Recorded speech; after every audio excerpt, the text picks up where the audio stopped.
Bonjour à tous, nous sommes le vendredi 22 décembre, il est 9 heures et c'est l'heure de Bonjour CAC 40 et DAX 30. Je vous laisse tout d'abord consulter les avertissements liés au risque. Si vous avez des questions, n'hésitez pas à les poser dans le chat, j'y répondrai à la fin de cette analyse. Alors quelles sont les nouvelles économiques attendues pour aujourd'hui? Aujourd'hui, nous allons avoir beaucoup de nouvelles. On démarre d'ici donc quelques secondes avec des nouvelles en provenance notamment de la Suisse, avec les indicateurs avancés COF, ainsi que le compte courant. On retrouve ensuite les Espagnols à 10 heures avec la confiance des consommateurs et celle des entreprises. Les Italiens, pardon. On retrouvera les Espagnols aussi, mais uniquement pour la balance commerciale, toujours à 10 heures. On retrouve ensuite les Britanniques à 10h30 avec les taux de croissance donc en glissement trimestriel pour le PIB ainsi que le compte courant et notamment donc les financements aux entreprises. On retrouvera ensuite des nouvelles uniquement au cours de l'après-midi, en commençant avec le Canada à 14h30 avec le PIB, ainsi que les États-Unis avec les revenus personnels, les indices des prix PCE, les dépenses personnelles, ainsi que les commandes de biens durables, tout ça à 14h30, sans oublier donc à 16 heures les nouvelles ventes de maisons et logements neufs, ainsi que l'indice de confiance des consommateurs du Michigan. Donc ici, vous avez les nouvelles économiques attendues pour aujourd'hui. Il y aura juste à 17 heures pour finir la journée, donc l'indice de fabrication de la fête du Kansas du côté donc américain, et on aura fini cette semaine de trading, cette dernière semaine de trading pour l'année 2017. Alors quels sont les supports et résistances attendus pour aujourd'hui? On commence avec les indices européens et notamment le CAC 40 pour un premier support aux 5350, suivi par les 5330 et 5310. On aura ensuite donc une résistance à partir de 5405 et 5420. On retrouve le DAX 30 avec un premier support au 13020, 12940 et 12875. Les résistances seront au 13100, 13195 et 13265. Du côté des indices européens, toujours avec le FTSE, on retrouve le support des 7570, 7530 et 7500. Les résistances seront dès les niveaux des 7610, 7650 et 7680. Pour les Américains, on retrouve le Dow Jones 30 et les supports présents à partir des 24 780, 24 660 et 24 590. Les résistances sont quant à elles les niveaux des 24 890, 24 970 et 25 070. Le Nasdaq, quant à lui, observe un premier support sur les 6 460, 6 420 et 6 380. Les résistances seront présentes au niveau clé des 6500, 6540 et 6600. On retrouve les matières premières avec l'or et notamment un premier support au 1265, suivi par les 1260 et 1255. Les résistances démarrent au 1270, 1275 et 1280. Le pétrole, quant à lui, observe un premier support au niveau des 58, niveau clé 57,25 et 56,55. Les résistances démarrent au 58,80, 59,50 et 60,30. On passe au Forex avec la paire Euro-USD, vous retrouvez un support sur les 1,1830, 1,1780 et 1,1740. Les résistances démarrent au niveau des 1,1875, 1,1920 et 1,1960. On passe à la crypto-monnaie du jour. Ici, c'est le Litecoin LTC-USD avec un support ici au 225, 195 et 132. On retrouve des résistances à partir des 250, 280 et 300. Passons maintenant au graphique de trading. On se retrouve donc sur la plateforme de trading Admiral Market MetaTrader 5 et notamment ici avec l'outil mini terminal de MetaTrader 5 édition suprême.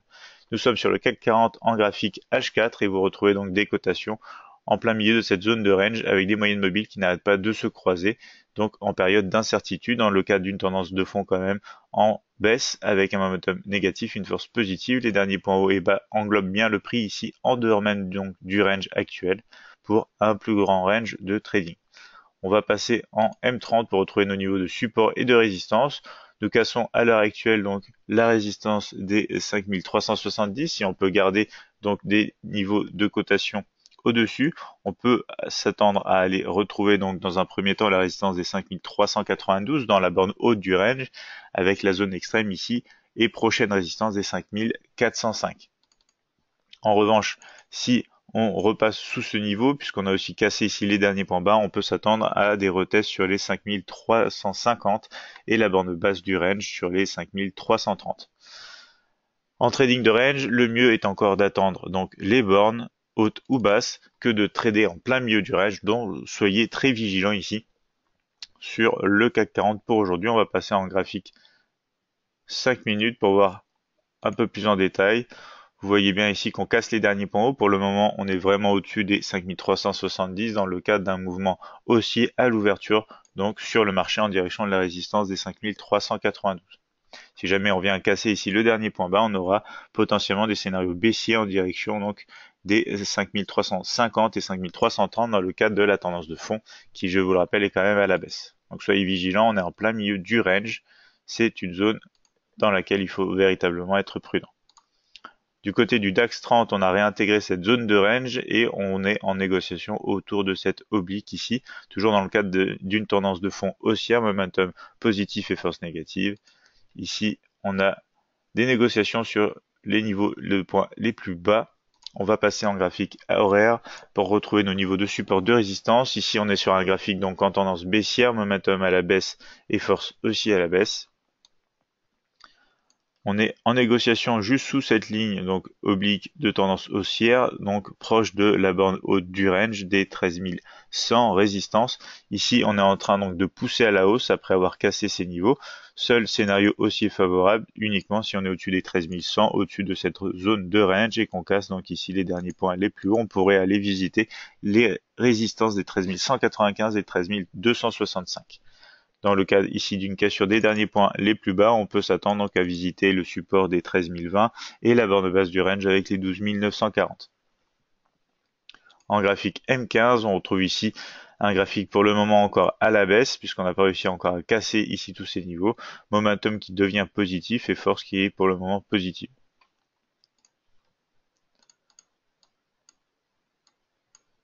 Du côté du FTSE 100, maintenant, on voit bien ici donc une belle tendance à la hausse qui a démarré depuis plusieurs jours dans le cadre donc d'une tendance haussière, momentum et force positive. On a cassé les derniers des points hauts ici.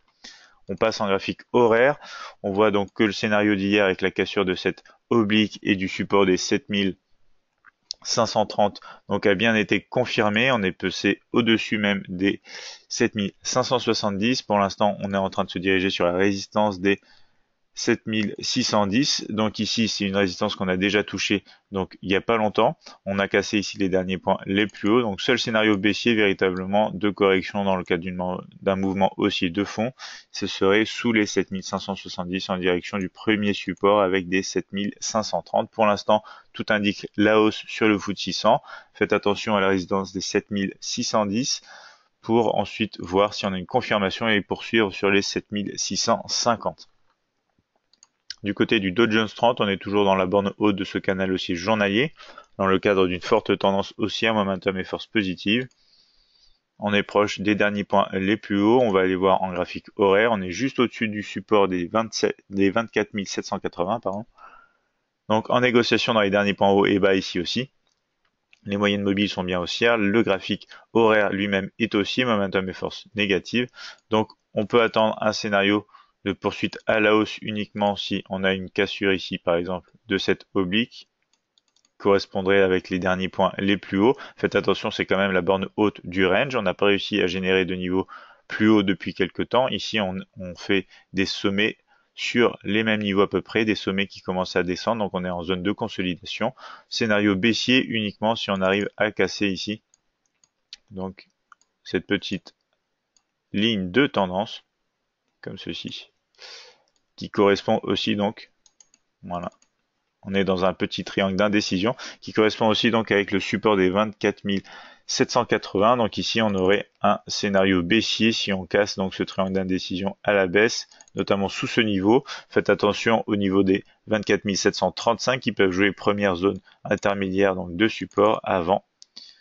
Donc ici, les 24 660 en cas donc de baisse toujours prévoir un scénario haussier et baissier. On ne sait pas ce qui nous attend au cours de la journée. Vous voyez bien que si on casse donc ce triangle d'indécision à la hausse, et notamment donc les derniers points les plus hauts, le premier obstacle se trouve quand même assez proche sur les 24 880, mais n'oubliez pas qu'on est dans une tendance de fond à la hausse. Sur le Nasdaq 100, on retrouve donc des niveaux plus élevés de cotation après cette cassure donc d'une oblique baissière dans le cadre d'une tendance de fond haussière et momentum force positive. Les derniers points hauts maintenant sont établis ici. On va passer en graphique horaire. On retrouve donc ici un canal baissier sur ce graphique horaire dans le cadre d'une tendance baissière, momentum et force négative.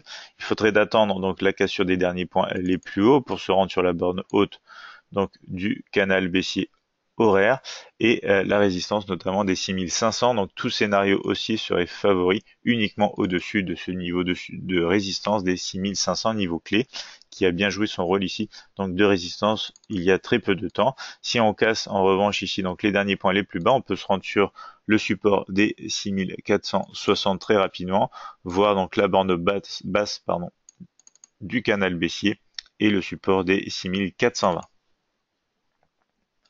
Du côté de l'or, on est toujours dans un mouvement de retracement dans le cadre d'une tendance de fond à la baisse après ce triangle d'indécision cassé à la baisse, dans le cadre donc d'une tendance baissière, momentum négatif et force positive.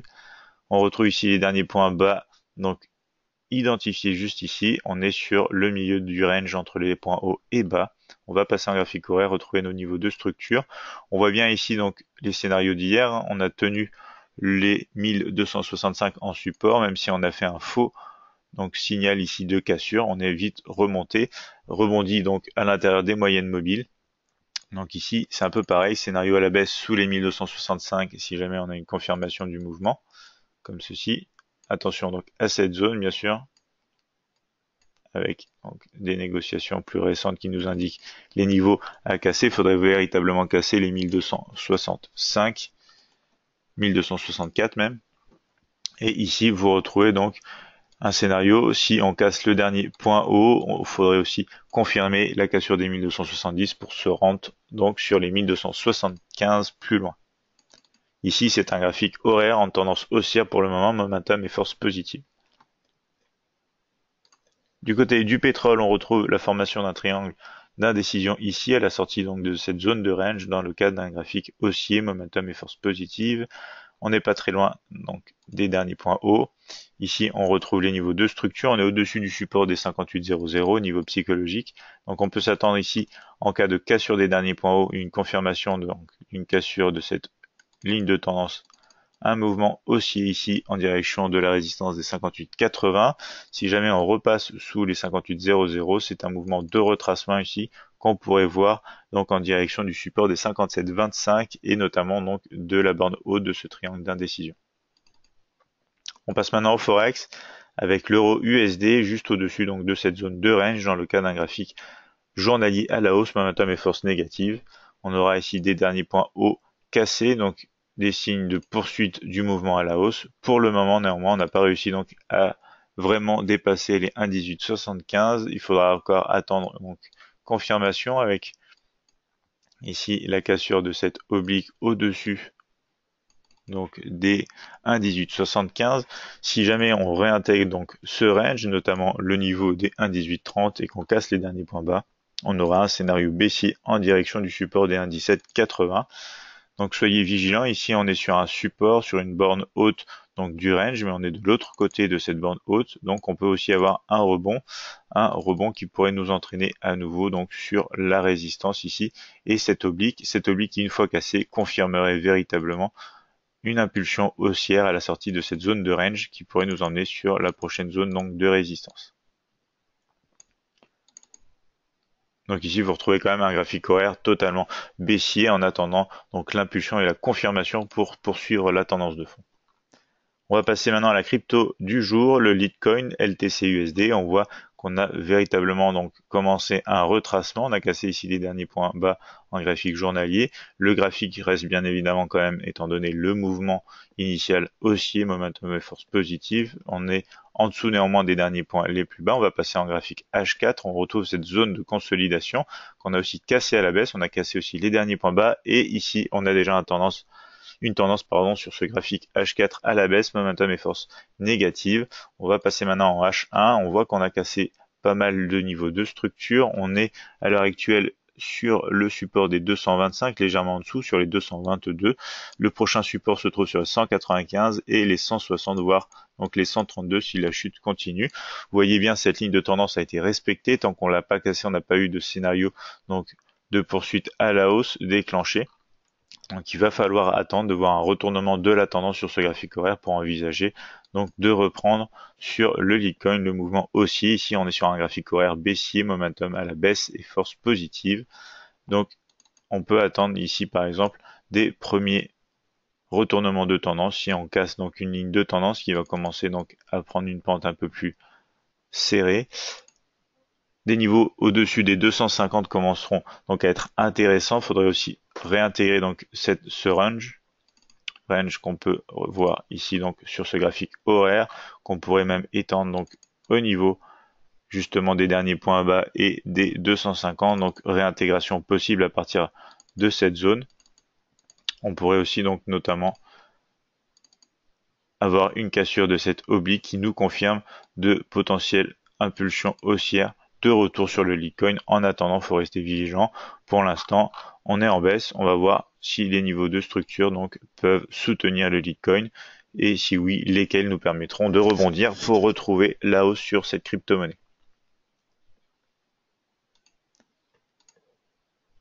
Donc voici pour cette analyse matinale. Nous nous retrouvons le 4 janvier à 9 h pour un nouvel épisode de Bonjour CAC 40 et DAX 30 et pour bien démarrer le trading en 2018. Je vous souhaite à tous de bonnes fêtes de fin d'année.